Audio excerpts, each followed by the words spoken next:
बिस्मिल्लाहिर्रहमानिर्रहीम। जमात इस्लामी हिंद की इस माहाना प्रेस कॉन्फ्रेंस में आप सभी पत्रकार साथियों का, जर्नलिस्ट भाइयों का हम इस्तकबाल करते हैं। जैसा कि आपको मालूम है, अभी भी कोविड की सूरत हाल बेहतर नहीं हुई है, इसीलिए हमने आज की ये प्रेस कॉन्फ्रेंस ऑफलाइन के साथ साथ ऑनलाइन भी की है और बड़ी तादाद में हमारे सहाफ़ी, पत्रकार भाई और बहन ऑनलाइन इस प्रेस कॉन्फ्रेंस से कनेक्ट हो चुके हैं और कुछ और भी हो सकते हैं। आज की इस मंथली प्रेस कॉन्फ्रेंस में हमने 4 इश्यूज़ को ख़ास तौर से हाईलाइट किया है। इश्यूज़ तो और भी बहुत सारे हैं और उनमें सबसे पहला और सबसे अहम इशू जो इस वक्त हमारे मुल्क में छाया हुआ है वो है फार्मर्स एजिटेशन। किसानों का जो प्रदर्शन है, किसानों का जो विरोध है।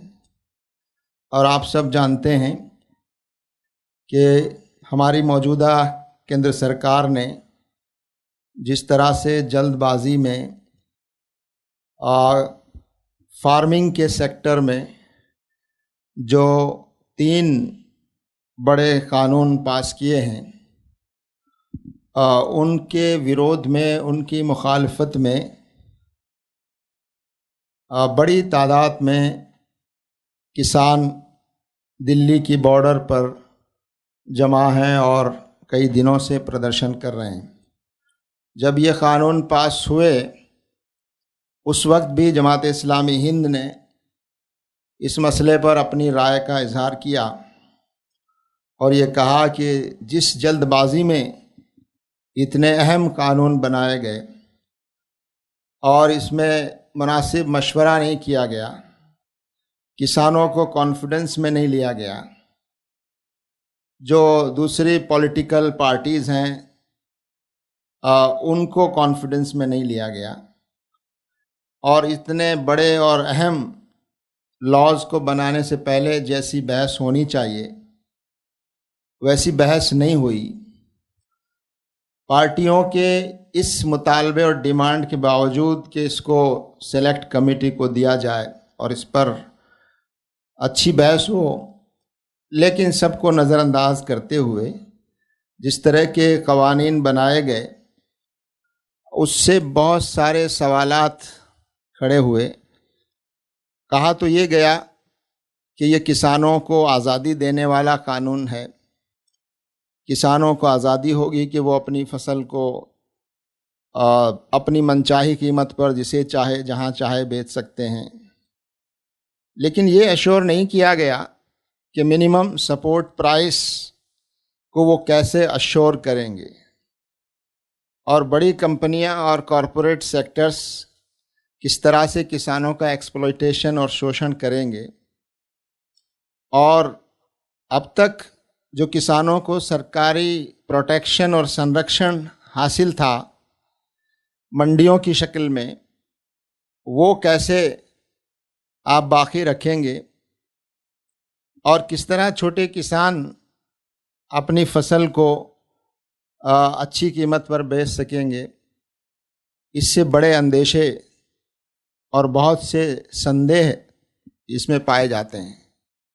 साथ ही जो आवश्यक और ज़रूरी अशिया का जो कानून है उसमें तरमीम करके बुनियादी जो चीज़ें हैं, आलू, प्याज और इस तरह की दूसरी चीज़ें, उनको उससे निकाल दिया गया, जिसके माने यह हैं कि आप काला बाज़ारी को और होर्डिंग को आप प्रोत्साहित करेंगे और जिन लोगों के पास साधन हैं स्टोरेज के वो जमाखोरी करेंगे और फिर इसकी कीमतें बढ़ेंगी। किसानों को तो कीमत कम मिलेगी लेकिन आवाम को चीज़ें महंगे दामों पर मिलेंगी। तो ये सब वो सवालात हैं जिनके जवाब सरकार को देने चाहिए और किसानों को संतुष्ट करना चाहिए। हम समझते हैं कि सरकार को इस बारे में बहुत गंभीरता से विचार करना चाहिए और जमात-ए इस्लामी हिंद ने ये बात शुरू से कही है कि किसानों की जो आशंकाएं हैं और किसानों की जो मांगें हैं उनको हम जायज़ समझते हैं और उन पर सरकार को संजीदगी से गौर करते हुए ये कानून वापस लेने चाहिए और इस पर अच्छी बहस करने के बाद कोई ऐसी तरमीम जो किसानों के हक़ में हो और किसानों को कॉन्फिडेंस में लेकर की जानी चाहिए। तो अब तक का जो रवैया रहा है हुकूमत का इस मसले को डील करने का, उससे हम निराश हैं और इससे मुल्क का भी नुकसान हो रहा है और सरकार इस पर जमी हुई है कि उसने जो कदम उठा लिया है उससे वो वापस नहीं होना चाहती, लेकिन इससे देश का और समाज का बहुत बड़ा नुकसान हो रहा है और लोगों को संतुष्ट करने के बजाय आंदोलन को दबाने या आंदोलन में फूट पैदा करने या आंदोलन का रुख मोड़ने या आंदोलन को बदनाम करने जैसी ट्रिक्स और चालाकियां भी इस्तेमाल की जा रही हैं। ये बातें मुनासिब नहीं हैं देश के लिए भी, समाज के लिए भी। तो हम यही बात कहना चाहते हैं और उम्मीद करते हैं और हम किसानों से, प्रदर्शन कर रहे तमाम लोगों से भी ये बात कहना चाहते हैं कि प्रदर्शन शांतिपूर्ण होने चाहिए और कानून के दायरे में होने चाहिए और सरकार को लोगों से बात करके और उनको संतुष्ट करके इन कानूनों को वापस लेना चाहिए या इसमें ऐसी तरमीम की जाए जो किसानों को जिससे सहमति हो। इस दौरान एक और दिन गुजरा है 6 दिसंबर का, जो भारत के इतिहास में याद रखा जाएगा और उस दिन एक इबादत गाह को दिन दहाड़े, दिन के उजाले में हज़ारों लाखों की भीड़ ने मिस्मार कर दिया, शहीद कर दिया और उस पूरे इशू को देश में एक राजनीतिक इशू बनाया गया। देश में उसके बाद फसादात हुए, दंगे हुए, जानो माल का नुकसान हुआ।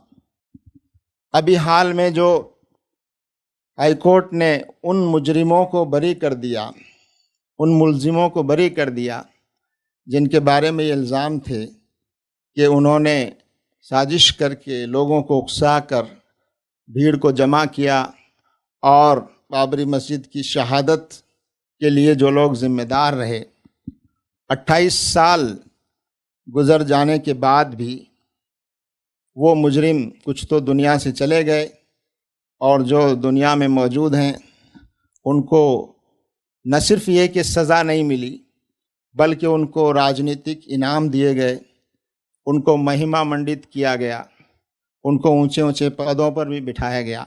और आज वो मुलजिम जिनको हम मुजरिम समझते हैं, जिन्होंने सिर्फ एक इबादत गाह को नहीं ढाया बल्कि उन्होंने इस देश की जो बुनियादें हैं उस पर हमला किया, इस देश के संविधान पर हमला किया और इस देश के संविधान को कुचलने की कोशिश की, तो ये इतना बड़ा अपराध है और हम समझते हैं कि इससे भारत की तस्वीर बहुत ख़राब हुई है और इस तरह के मुलजिमों और मुजरिमों का छूट जाना और आज़ाद घूमना, जिसके बारे में पूरी दुनिया के पास सबूत मौजूद हों, पूरे वीडियोज़ रिकॉर्डिंग्स मौजूद हों, कौन लोग थे, किन्होंने लोगों को जमा किया, किन्होंने यात्राएं निकाली, किन्होंने लोगों को वहाँ उकसाया और किस तरह से एक इबादत गाह जो 450 साल से मौजूद थी उसको शहीद कर दिया गया।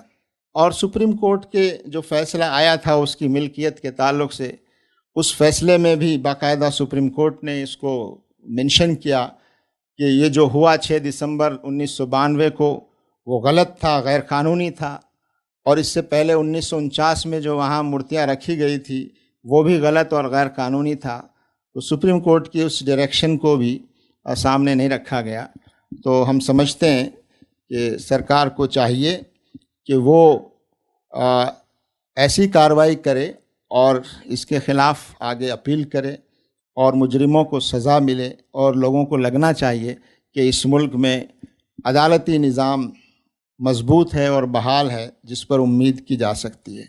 जमात इस्लामी हिंद इस बात पर शदीद अफसोस का इजहार करती है कि 28 सालों में भी ऐसे लोगों को सज़ा नहीं मिल सकी जिनके ख़िलाफ़ वाज़ेह सबूत और रिकॉर्डिंग मौजूद हैं। ऐसे लोगों को सज़ाएं न मिलना ये ख़ुद हमारे देश के लिए, हमारे समाज के लिए बहुत नुकसानदेह है। तीसरा इशू हमने जो आज की प्रेस कॉन्फ्रेंस में शामिल किया है, वो कुछ रियासतों ने, कुछ स्टेट्स ने, ख़ास तौर से यूपी में एक ऐसा ऑर्डिनेंस लाया गया है जिसके तहत दो अलग अलग मज़हब के लड़के और लड़कियों की शादी को एक ख़ास नाम देकर और उसमें एक ऐसी टर्म का इस्तेमाल किया है जिसे हमें सख्त एतराज़ है, जिसको लव जिहाद की टर्म लेकर उछाला जा रहा है और जिसको इस्लाम और मुस्लिम समुदाय से जोड़ा जा रहा है और एक तरह का माहौल देश में नफ़रत का इसके ज़रिए से लाया जा रहा है। तो हम ये समझते हैं कि इस तरह का ऑर्डिनेंस और क़ानून ये संविधान की स्पिरिट के ख़िलाफ़ है, लोगों की आज़ादी के ख़िलाफ़ है।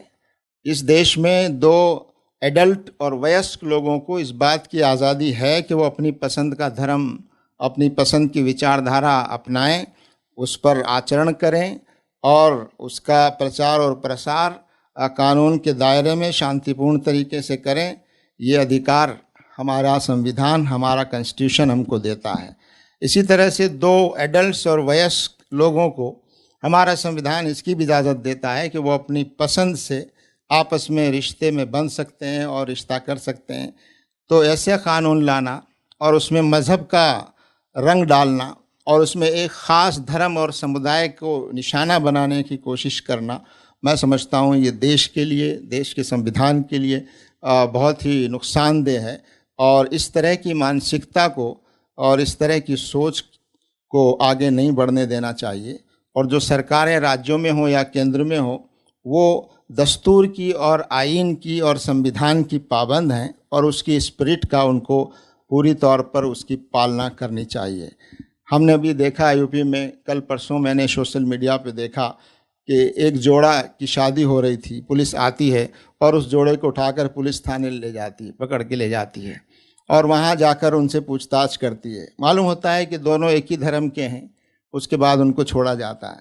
तो इस हद तक हमारी सरकार और उसके तहत काम करने वाली पुलिस इस हद तक इस कानून का सहारा लेकर और समुदाय में, समाज में नफ़रत फैलाकर डर और खौफ पैदा करने की अगर कोशिश होगी तो ये देश और समाज के लिए बहुत नुकसानदेह है। जमात इस्लामी हिंद इस तरह के कानून और इस तरह की मानसिकता और समाज को बांटने और समाज में नफ़रत फैलाने की इस तरह की कोशिशों की सख्त मजम्मत भी करती है।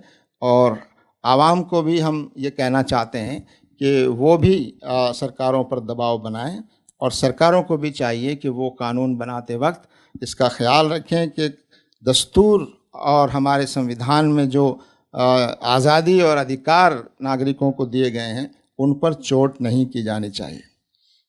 चौथा इशू हमने इस आज की प्रेस कॉन्फ्रेंस और प्रेस नोट में जो रखा है वो हाल में एक ऐसी रिपोर्ट बहुत ही मोतबर एजेंसी और इदारे की तरफ से आई है जिसमें करप्शन और रिश्वत का जायज़ा लिया गया है, ये ख़ास तौर से एशिया के ममालिक के दरमियान। और उसमें ये बताया गया कि हमारा देश भारत, अफसोस की बात है कि करप्शन और रिश्वत के मामले में सबसे ऊपर, एशिया में सबसे ऊपर करार दिया गया है। ये हम सब के लिए अफसोस की बात भी है और शर्म की बात भी है। इसका संबंध किसी एक सरकार से नहीं है और ये मसला कोई ऐसा नहीं है जो आज पैदा हुआ हो या आज की सरकार की वजह से पैदा हुआ हो। ये एक सामाजिक मसला भी है और एक राजनीतिक मसला भी है। जमात इस्लामी हिंद ये समझती है कि आज सरकारी ऑफिसों में, चाहे किसी पार्टी की सरकार हो, सरकारी ऑफिसों में रिश्वत के बगैर काम नहीं होते। सरकारी ऑफिसों में जब तक आपके ताल्लुकात न हो, आपके विशेष संबंध न हो, उनका सहारा लेकर काम कराए जाते हैं। या जो सही काम हो रहे हैं उनको रुकवाया जाता है।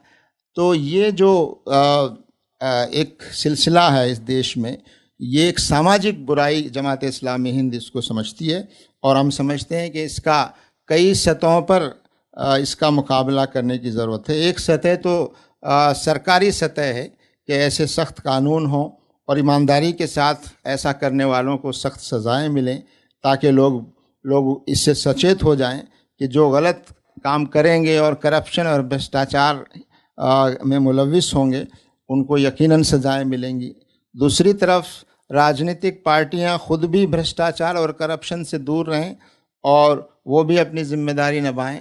और तीसरे, आम जनता और सामाजिक संगठन, धार्मिक संगठन वो समाज में जागृति और बेदारी पैदा करें कि ये करप्शन और ये रिश्वत और इस तरह की जो बुराइयां हैं इनको समाज से दूर किया जाना चाहिए। जमात इस्लामी हिंद इस्लामी तालीमात और इस्लामी शिक्षाओं के मुताबिक अपने सदस्यों को और अपने मेंबर्स को जीने का तरीक़ा सिखाती है और उनको आगे बढ़ाती है, और चाहती है कि इस्लाम की तालीमात के मुताबिक अगर लोग खुदा से डरेंगे और खुदा पर भरोसा रखेंगे, खुदा के सामने जवाब देने का अगर तसव्वुर और विश्वास होगा, तो इंसान यकीनन कानून की ज़रूरत फिर भी पड़ेगी, लेकिन इंसान अपने आप को बुराई से तभी रोक सकता है, गलत रास्ते से तभी रोक सकता है जब उसे ये विश्वास हो, ये भरोसा हो कि कोई ताकत उसे देख रही है और किसी के सामने उसको जवाब देना है। तो इन तमाम फ्रंट्स पर इस सामाजिक बुराई को, जिसका संबंध सरकारों से भी है और हमारे समाज से भी है, हम समझते हैं कि ये रिपोर्ट हम सबको चौंकाने वाली ही नहीं है, लेकिन हम सबको झंझोड़ने वाली और शर्मसार करने वाली है कि हमको हमारे समाज को ठीक करने की ज़रूरत है। और देश की जो तस्वीर दुनिया में बनी है, एक करप्शन और ब्राइबरी और रिश्वत के मामले में एक इतना नुमाया नाम हमारे देश का आया है, बल्कि बदनामी हुई है। हम समझते हैं कि इसको ठीक करना हम सबकी ज़िम्मेदारी है। यही बातें हमने इस वक्त शामिल की हैं। कुछ और आपके सवालात होंगे तो इंशाअल्लाह उनके हम जवाब देंगे। आज हमारे साथ हमारे मोहिद्दीन शाकिर साहब जो जमात इस्लामी हिंद के सेक्रेटरी हैं, वो भी हमारे साथ हैं। आपका परिचय नहीं था, इसलिए मैं आपका परिचय करा देना चाहता था। तो अब आपके लिए हाउस ओपन है सवालात के लिए। और हमारे वो साथी जो ऑनलाइन जुड़े हुए हैं, उनसे हम कहना चाहते हैं कि हमारा जो प्रेस नोट है वो हमारी वेबसाइट पर अवेलेबल हो जाएगा। आप वेबसाइट से हमारा प्रेस नोट देख सकते हैं। यहाँ जो मौजूद हैं उनको प्रेस नोट मिल गया है, और प्रेस कॉन्फ्रेंस के बाद इंशाअल्लाह आपके सवालात की रोशनी में इसका एक प्रेस रिलीज़ भी प्रेस को जारी किया जाएगा। करप्शन के सिलसिले में जो बातें आपने बताई, उसके दूर करने के ताल्लुक से अमली तदाबीर क्या अख्तियार की जा सकती है? क्या ये जब अन्ना हज़ारे की तहरीक चल रही थी तो उस वक्त वो तो नहीं आ सके थे, लेकिन केजरीवाल और दूसरे लोग यहाँ आए थे मरकज़, तो उस वक्त भी उनसे यही बात कही गई थी कि साहब अगर परमेश्वर का तसव्वुर रहे वाज़े तो वही उस हाथ को रोक सकता है जो करप्शन की तरफ जाता है। दीगर चीज़ें तो कानून का तो अपना रोल होता है, लेकिन वो भी कहीं कहीं पर मिस हो जाता है। क्या आप ये समझते हैं कि वो अब भी इन्फोर्सेबल है? जी, आपने सही इशारा किया है।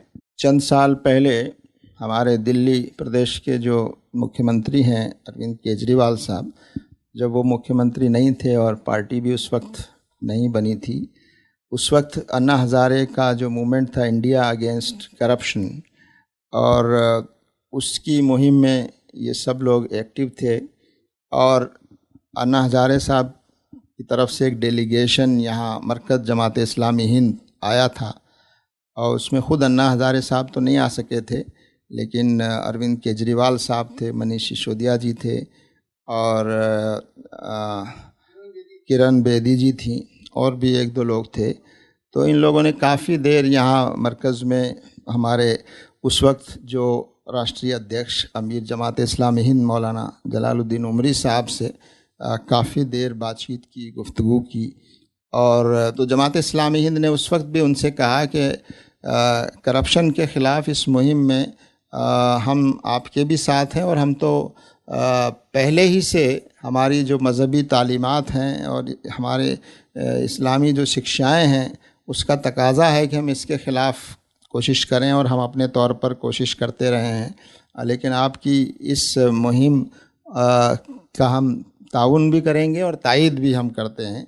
लेकिन एक साथ ही साथ एक सवाल उस वक्त अमीर जमात इस्लामी हिंद ने अरविंद केजरीवाल साहब और किरण बेदी जी से किया कि आप क्या समझते हैं कि जब आप पावर में आ जाएंगे, जब आप की सरकार अगर बन जाएगी, तो उस वक्त आप करप्शन को कैसे रोक पाएंगे, और उस वक्त करप्ट लोग आपकी सरकार में नहीं आ पाएंगे, इसके लिए क्या इंतज़ाम किया है। तो इस पर उनका यही कहना था कि हाँ, ये बात तो है, इस पर पहलू से हमने नहीं सोचा। और लेकिन ये कि मोहतरम अमीर जमात ने इसकी तरफ इशारा किया कि यकीनन करप्शन के ख़िलाफ़ कानून भी हो, करप्शन के ख़िलाफ़ माहौल भी हो, लेकिन इंसान किसी बुराई और करप्शन से तभी सही माने में रुक पाता है जब उसका यकीन और भरोसा इस बात पर हो कि कोई ताकत उसे उस वक्त भी देखती है जब कोई और उसे नहीं देख रहा है। कोई ऐसी ताकत है जो उसकी नीयत और इंटेंशंस को भी जानती है, और उस ताकत के सामने उसको ज़रूर खड़ा होना पड़ेगा, और अगर उसने कुछ गलत किया है तो उसकी सज़ा भी भुगतनी पड़ेगी। ये विश्वास जब तक ना हो तब तक सही माने में ये बुराई पूरी तरह इसको रोका नहीं जा सकता। ये बाबरी मस्जिद के सिलसिले में आपने जो 1 साल हुआ है, फैसला भी आकर जो है बाबरी मस्जिद पर जो है 1 तो सितंबर में आया मुजरिमों के बारे में, और दूसरा फैसला जो है पिछले साल नवंबर में आया था। जमात इस्लामी मुस्लिम पर्सनल बोर्ड की जो है मेंबर है, कॉन्स्टिट्यूएंट है, तो प्यूरिटी पिटीशन अभी तक क्यों नहीं दाखिल की गई? अब आप जब यह बातें कर रहे हैं तो उसके खिलाफ जो है रिव्यू पिटीशन तो रिजेक्ट कर दी गई, प्यूरिटी पिटीशन क्यों नहीं आई अभी तक? और ये जो केस है सरकार उस सरकार से मुतालबा कर रहे हो, खुद लोगों को छुड़ा रही है, तो आप मुस्लिम तंजीमें खुद क्यों नहीं वो जो है तो केस को आगे बढ़ाती जो स्पेशल कोर्ट ने जो किया? जी, आपकी बात सही है, लेकिन आपने खुद ये बात बताई है कि इस मसले पर मुस्लिम जमातें अलग अलग कुछ नहीं कर रही हैं, बल्कि इसके लिए एक जो फोरम बना हुआ है और all India Muslim personal law board है, और उसकी एक ख़ास कमेटी है इस काम के लिए, और वहीं मशवरे से बातें तय होती हैं। तो ये बात सही है कि अभी तक कोई एक्शन नहीं हुआ है, लेकिन ये कि वो उसी फोरम में इस पर गुफ्तगू हो रही है और कोशिश भी की जा रही है। लेकिन हम तो सरकार से भी ये मानते हुए भी कि सरकार का रवैया अभी अफसोसनाक है, मायूस कुन है, इसके बावजूद भी हम इस डेमोक्रेटिक कंट्री के सिटीज़न हैं, और हम समझते हैं कि चाहे सरकार किसी भी नज़रिए की हो, डेमोक्रेटिक तरीके से चुनी जाने वाली सरकार हमारी सरकार है। उससे बात करना, उसको मशवरा देना, उससे मुतालबा करना, ये हम सब का एक जमहूरी राइट और जमहूरी हक है, और ये मैं समझता हूँ एक जमहूरी मुल्क में ये अमल जारी रहना चाहिए, बावजूद इसके कि उनके रवैये से कितनी ही मायूसी हो। तो इसी तकाज़े को पूरा करते हुए हम जो कुछ मुस्लिम जमातें कर सकती हैं वो भी करेंगी, और हम सरकार से जो मुतालबा और तवक्को रखते हैं, उम्मीद रखते हैं, उसका भी हम मुतालबा ज़रूर करते रहेंगे। किसानों के एहतजाज को लेकर आपने हुकूमत हिंद को कुछ पत्र वत्र लिखा या नहीं? देखिए, शुरू ही में जब ये बिल लाया गया था उसी वक्त हमने बाकायदा प्रेस कॉन्फ्रेंस की थी। नहीं, ऐसे बहुत से तरीके हो सकते हैं जिससे सरकार को अपनी बात पहुंचाई जा सकती है। पत्र लिखना भी एक तरीका हो सकता है जैसा आप बता रहे हैं, मुलाकात भी एक तरीका हो सकता है आप जैसा बता रहे हैं। तो हमने अभी यही मुनासिब समझा है कि हम आपके ज़रिए से और किसानों की तायीद करके, और हमारा डेलीगेशन किसानों से मिल भी रहा है, वहाँ जाकर भी हमने तायीद का इजहार किया है। जमात इस्लामी हिंद का एक बड़ा डेलीगेशन जाकर वहाँ साइट पर गया और मुलाकातें की है। तो हम अपने ज़रिए से ये बात हुकूमत तक पहुँचा रहे हैं, और ये ज़रूरी नहीं है कि हर वो चीज़ जिसे अख्तियार जब मौका होगा वो भी अख्तियार किया जा सकता है। लेकिन अभी हम यही समझते हैं कि सरकार तक हमारी बात पहुंच रही है और सरकार को मालूम है कि हमारा मुतालबा क्या है और सरकार को हमारा स्टैंड मालूम है और हम किसानों की डिमांड्स की तायद करते हैं, उनके साथ हैं और जो कुछ भी ताउन हो सकता है वो ज़रूर कर रहे हैं और करेंगे। जमात का ऐसा कोई इरादा है कि जहाँ भी प्रोटेस्ट साइट बने हुए हैं वहाँ पर जाके बाज़ाब्ता बैठा भी जाए, उनके स्टेज से कुछ बोला भी जाए? देखिए, एक बात तो ये आप हजरात के सामने रहनी चाहिए कि जमात इस्लामी हिंद एक तहरीक और एक मूवमेंट है और एक सोशो रिलीजियस मूवमेंट है और समाज में एक तब्दीली लाना उसका मेन मकसद है। लेकिन हम समाजी इश्यूज़ से और राजनीतिक जो इश्यूज़ मुल्क को मुतासिर करने वाले हैं उन पर भी अपना स्टैंड लेते हैं और जहां मौका होता है हम एक्शन भी लेते हैं। तो जाहिर है कि हम, जैसा कि मैंने अर्ज़ किया, हम साइट पर गए हैं और उन लोगों से मिले हैं और उनसे हमारी तायद का इज़हार किया है। हमारे ज़िम्मेदारान ने वहाँ अपने ख़यालात का इज़हार किया है, अपने ज़िम्मेदारान की वहाँ स्पीच भी हुई है। तो ये सब हुआ है। तो जो कुछ हमारा जो फ्रेमवर्क है एक समाजी मूवमेंट का, उस फ्रेमवर्क में रहते हुए हम उस हद तक नहीं जाते और न जा सकते हैं जिस हद तक राजनीतिक पार्टियां जाती हैं या राजनीतिक पार्टियों का जो कल्चर है, जाहिर है हमारे और उनके कल्चर में ज़रा फ़र्क है। जी, करप्शन के मुतालिक जो अभी आपने बात की कि इंडिया जो है 1 नंबर पे आ चुका है, तो क्या जमात के पास ऐसी कोई पूरी प्लानिंग पॉलिसी है जो गवर्नमेंट को बाज़ाब्ते पेपर की शक्ल में उनको दिया जाए कि ये उपाय है इसके रोकथाम करने के? हाँ, देखिए, ये इशू जैसा कि मैंने अपनी गुफ्तगू में अर्ज़ किया है, ये इशू सिर्फ सरकारी और सरकार का इशू नहीं है। जो लोग सरकार से नुमाइंदे चुनकर जाते हैं वो समाज से जाते हैं और जो उनको नुमाइंदा चुनते हैं वो भी समाज और हम और आप चुनते हैं। तो इसलिए इसका बड़ा मसला समाज से इसका ताल्लुक़ रखता है।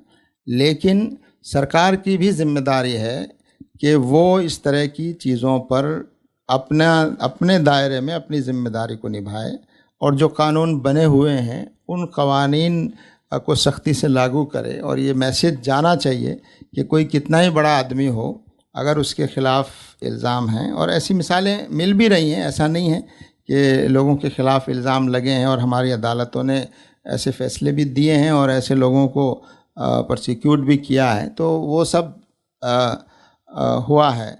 लेकिन हम समझते हैं कि सरकार को जैसा कोशिश करनी चाहिए इस मामले में, क्योंकि जो ऑफिस जो एग्जीक्यूटिव है और जो सरकारी ऑफिसेज में काम करने वाले ऑफिसरान हैं, वहाँ ये चीज़ें सबसे ज़्यादा होती हैं और वो सीधे सीधे सरकार के कंट्रोल और निगरानी में होती हैं।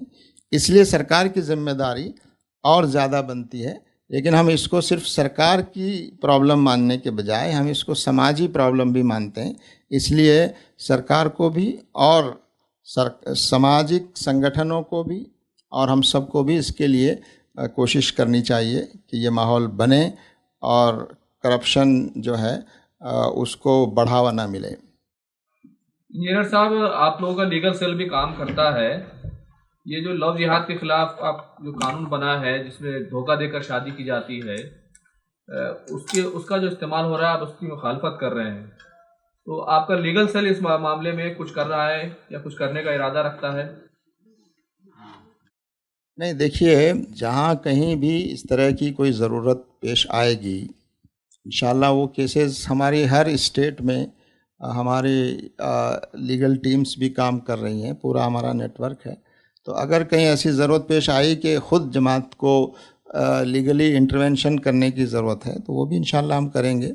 तो अभी तो मरहला वो नहीं आया है, लेकिन हर जगह हमारा नेटवर्क मौजूद है कि अगर किसी को सताया जाएगा इस कानून की आड़ में बिला वजह, तो जाहिर है कि हम तो हर मज़लूम का साथ देने की कोशिश करते हैं जितनी हमारी सकत और जितना हमारा दायरा है। तो इंशाल्लाह ऐसी कोई चीज़ आएगी तो हम ज़रूर उस पर कार्रवाई करेंगे और हमारी स्टेट यूनिट्स भी बाखबर हैं और वो भी इस पे निगाह रखे हुए हैं कि अगर उनके स्टेट में कोई ऐसी वाक़या होता है तो उनकी जो मदद हो सकती है की जाए। नहीं, ये कानून जो है अपने आप में लोग कहते हैं अनकॉन्स्टिट्यूशनल है, तो इसे अदालत में चैलेंज नहीं किया जाना चाहिए, इसलिए कि ये तो किसी के इंडिविजुअल राइट्स को या फिर उसकी पसंद को सिरे से खारिज करती है। जी जी, आपकी बात बिल्कुल सही है और इस तरह के ग्रुप्स भी काम कर रहे हैं। लेकिन जैसा कि मैंने अर्ज़ किया कि जमात इस्लामी हिंद सारे काम नहीं करती है, बहुत से काम उस मैदान के एक्सपर्ट्स और क़ानूनी मैदान में काम करने वाले हर काम जमात इस्लामी ख़ुद अपने तौर पर करे ज़रूरी नहीं है, लेकिन कहीं मजबूरी हो, ज़रूरी हो, कोई नहीं कर रहा हो तो फिर जमात भी उसकी तरफ तवज्जो दिलाती है। लेकिन मैंने तो ये बात आपकी बात की तायीद अपनी गुफ्तगू में की है कि ये कॉन्स्टिट्यूशन की स्पिरिट के ख़िलाफ़ है और ये हमारी दस्तूर में दी गई आज़ादी के भी ख़िलाफ़ है और ये आपस में समाज को मज़हब की बुनियाद पर बांटने वाला और नफ़रत फैलाने वाला कानून है। लिहाजा जो हमारे कानून के मैदान में काम करने वाले जो ग्रुप्स हैं वो इस बात की कोशिश कर भी रहे हैं, हमें मालूम है कुछ लोग कर रहे हैं और मुमकिन है इस सिलसिले में कुछ कोशिशें करेंगे लोग। ये करप्शन के हवाले से जो पॉलिटिकल करप्शन है, इलेक्टोरल बॉन्ड जो है 2018 में जो लाया गया था, सुप्रीम कोर्ट उस पर जो है समाप्त करने के लिए बिल्कुल तैयार नहीं है। जो पॉलिटिकल करप्शन बढ़ रहा है इस मुल्क में, जैसा बिहार के इलेक्शन के मौके पर मालूम हुआ कि 282 करोड़ रुपया जो है इलेक्टोरल बॉन्ड से हासिल किया गया, तो उस हवाले से जमात का क्या कहना है? ये जो पॉलिटिकल करप्शन जो बढ़ रहा है, पैसे का इस्तेमाल जो है तो बहुत बुरी तरह से हो रहा है वोट खरीदने के लिए, इस पर क्या कहेंगे आप? बिल्कुल, ये बहुत सीरियस प्रॉब्लम है जिसकी तरफ आपने इशारा किया है और हम तो ये मसला पहले भी उठाते रहे हैं और जब ये पॉलिटिकल बॉन्ड्स का इशू उठा था उस वक्त भी हमने इस बात को उठाया था कि ये एक तरह से करप्शन को बढ़ावा देने का एक रास्ता खोल दिया गया है। और आपको मालूम है कि उस वक्त जो इलेक्शन कमिश्नर थे, chief election commissioner SY Qureshi साहब, रिटायर होने के बाद उनके इतने मज़ामीन भी आए हैं और इतने डिबेट्स में उन्होंने उन चीज़ों को खोल कर बयान किया है और बहुत से और दूसरे जो समाजी संगठन हैं उन्होंने भी इस इशू को उठाया है। तो वाकई ये पॉलिटिकल जो बॉन्ड का जो मामला है ये वाकई बहुत ख़तरनाक मामला है और इसका आदाद व शुमार और रिपोर्ट्स बताती हैं कि इसका फ़ायदा किसने सबसे ज़्यादा उठाया है और किस पार्टी को सबसे ज़्यादा वो मिले हैं। और तो ये एक बहुत ख़तरनाक चीज़ है। मैं समझता हूँ इस पर ज़रूर जैसा ये इशू मीडिया में जिस तरह से उठना चाहिए उस तरह से शायद अभी नहीं उठा है, सिर्फ कुछ लोग आवाज़ उठा रहे हैं। तो मुझे लगता है कि करप्शन की एक बहुत ख़तरनाक शक्ल है ये भी और इसको भी उसी दर्जे में उठाया जाना चाहिए। नीति आयोग के एक बड़े जिम्मेदार का जो इजहार ख्याल अभी हाल में आया है कि टू मच डेमोक्रेसी जो है वो रिफॉर्म की राह में रुकावट बनती है। और आप भी अभी हमारे एक साथी के सवाल के जवाब में डेमोक्रेटिक प्रोसेस की दुहाई दे रहे थे। सब लोग देते हैं, हमारे आइन की वो रूह भी है डेमोक्रेसी। तो इस सिलसिले में आप क्या समझते हैं कि नीति आयोग यानी प्लानिंग कमीशन जो पहले इसका रजिस्टर हुआ करता था उसके एक जिम्मेदार का, सबसे बड़े जिम्मेदार का ये बयान आना, ये क्या इंडिकेट करता है? इस पर आपका क्या ख्याल है? इस तरह का बयान जो है मैं समझता हूँ जिसका भी हो, ये बयान हमारे दस्तूर की स्पिरिट और डेमोक्रेसी की स्पिरिट के ख़िलाफ़ है। उसको लिमिट करने की बात वही लोग कह सकते हैं जो कहीं ना कहीं फासिस्ट टेंडेंसी रखते हों या फासिस्ट टेंडेंसी रखने वालों से नज़दीकियाँ रखते हों। ऐसे लोग ही इस तरह के जुमले इस्तेमाल कर सकते हैं। इस आज़ादी को लिमिट करना खुद जो है इस डेमोक्रेसी को कमज़ोर करना है। और हम तो कहते हैं कि इस पूरी कायनात में खुदा ने जो आज़ादी सारे इंसानों को दी है उसकी मिसाल देख सकते हैं आप। खुदा ने इंसान को इतनी आज़ादी दी है कि इंसान उसके वजूद को भी नकार सकता है। ये अलग बात है उसका नतीजा क्या होगा, लेकिन उसको रोका नहीं गया है। कोई खुदा को माने या न माने, खुदा के ख़िलाफ़ बोले तो भी अल्लाह ताला उसको बराह रास्त फ़ौरन नहीं पकड़ता। तो आज़ादी तो इस पूरे यूनिवर्स की एक बुनियादी हकीकत है और हमारे संविधान और दस्तूर की स्पिरिट है। इसको जो लोग लिमिट करना चाहते हैं उस तरह से, ये बात सही है कि जो लोग इसका मिसयूज़ और अब्यूज़ करते हैं, ख़ास तौर से फ्रीडम ऑफ एक्सप्रेशन और दूसरी चीज़ों के नाम पर, उस पर तो बहस हो रही है। वो तो डेमोक्रेसी की मुखालफत नहीं कर रहे हैं, बल्कि वो टू मच डेमोक्रेसी की बात कर रहे हैं। तो एक बैलेंस्ड और मोतदिल डेमोक्रेसी की बात तो हम लोगों को भी करनी चाहिए। मगर टू मच को कोई डिफाइन नहीं कर सकता। उनकी निगाह में टू मच के माने कितने हैं, तो ये तो एक रिलेटिव टर्म है। Too much is nothing. Too much को कभी आप डिफाइन नहीं कर सकते। How much is too much. ये फार्मर्स के मूवमेंट को लेकर के सरकार जो है और कुछ ग्रुप्स हैं वो इनको खालिस्तान मूवमेंट से जोड़ रहे हैं और फिर उसको आईएसआई से जोड़ रहे हैं ताकि इनको डिलेजिटिमाइज किया जा सके। इस पर क्या ख्याल है आपका? और दूसरा है कि हिंदुस्तान में जो ये सरकार है, ये सारे एसेट्स को, सरकारी एसेट्स को कुछ जो औद्योगिक घराने हैं उन तक सीमित करते जा रहे हैं, उनको सब हैंड ओवर करते जा रहे हैं अदानी और अंबानी को, चाहे वो रेलवे का, पोर्ट का हो, एयरपोर्ट का हो। और ये अभी जो फार्मर्स मूवमेंट का एक ये भी पहलू है कि एफसीआई के गोडाउंस, जो अरबों के गोडाउंस हैं पूरे हिंदुस्तान में फैले हुए हैं, प्रॉपर्टीज़ हैं, वो भी अंबानी को देने की बात हो रही इन कानूनों को ला करके।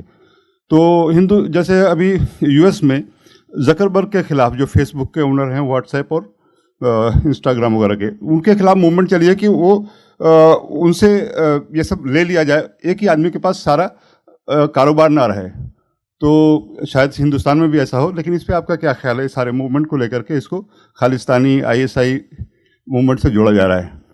उसी में वो जो ऐड कर रहा हूँ मैं, ये जो रेलवे का कह रहे हैं 7 फैक्ट्री जो थी रेलवे की, उसको जो है मर्ज कर दिया गया है टू बी सोल्ड आउट।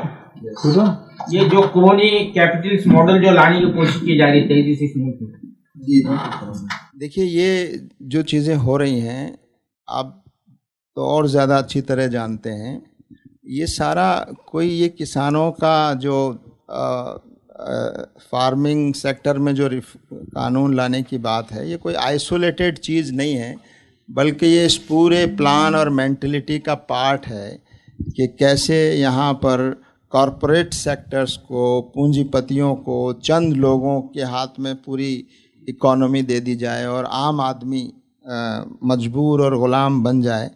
तो ये ख़ुद जो एक्सट्रीमिस्ट अप्रोच है वो बहुत गलत है और इसकी मुखालिफत सब तरफ से हो रही है। तो इसमें एक बैलेंस और तवाज़ुन की ज़रूरत है। लेकिन हम देख रहे हैं कि सरकार अपनी बुनियादी ज़िम्मेदारियों से भी पीछा छुड़ाना शुरू कर दिया है। वो तालीम की ज़िम्मेदारी से बरी होकर सारे प्राइवेट इंस्टीट्यूशन को देना चाहती हैं। वो हायर एजुकेशन को भी प्राइवेट और इंटरनेशनल यूनिवर्सिटीज़ को वो करना चाहती हैं। और अब रेलवेज़ और एयरपोर्ट्स को भी उन्होंने बेचना और इस तरह से करना शुरू कर दिया है। तो ये तो एक पूरा नक्शा है जो यहाँ की आवाम को, जनता को और ये हज़ारों किसान जो बॉर्डर पर बैठे हुए हैं, इन सब को ये बात समझ में आ रही है। और वहाँ आप जाएंगे और गए होंगे और उनकी बातें आपने सुनी होंगी, तो वहाँ बातें सिर्फ किसानों के कानून की नहीं हो रही, बल्कि इस पूरे प्लान की वहाँ बात हो रही है। और मुझे बहुत खुशी और ताज्जुब भी हुआ कि वहाँ जो किसान मौजूद हैं वो इतना बड़े पर्सपेक्टिव में बात कर रहे हैं और पूरे मंसूबे को वो समझ रहे हैं। और ये सिर्फ एक छोटा सा महदूद दायरा नहीं है उनका, मगर ये कि ये पूरे मुल्क को गलत रुख पर ले जाया जा रहा है एक तरह से। तो इसलिए इसको रोका जाना आवाम की तरफ से बहुत ज़रूरी है। हसनुल बन्ना माध्यम, ये CPM report on Delhi right, CPIM report on Delhi riot, which equates Jamaat and SIO with RSS. So what is your comment on that? Did you read that? There was a serious allegation, I can read that, while Muslim fundamentalists and extremists make inroads into the community in response to the BJP RSS Sangh Parivar campaign's supremacist communal agenda, the divisive activities of organizations such as Popular Front of India, Social Democratic Party of India, and Jamaat-e-Islami help Hindutva organizations to further their game of communal polarization. and they continue like that. There are many allegations against, there are many lines against Jamaat and SIO. What is your comment on that?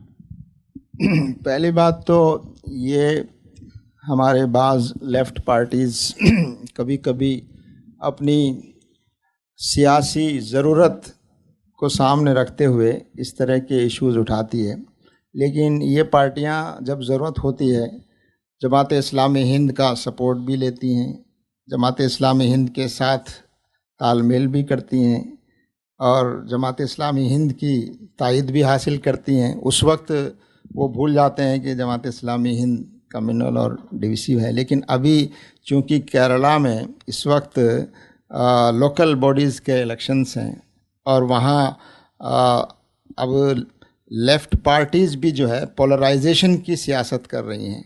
उनको लग रहा है कि Hindu vote उनको कैसे मिल सकता है, क्योंकि वहाँ मुस्लिम्स की पार्टीज़ ने एक तरह से यूडीएफ के साथ जाने का रुझान बताया है।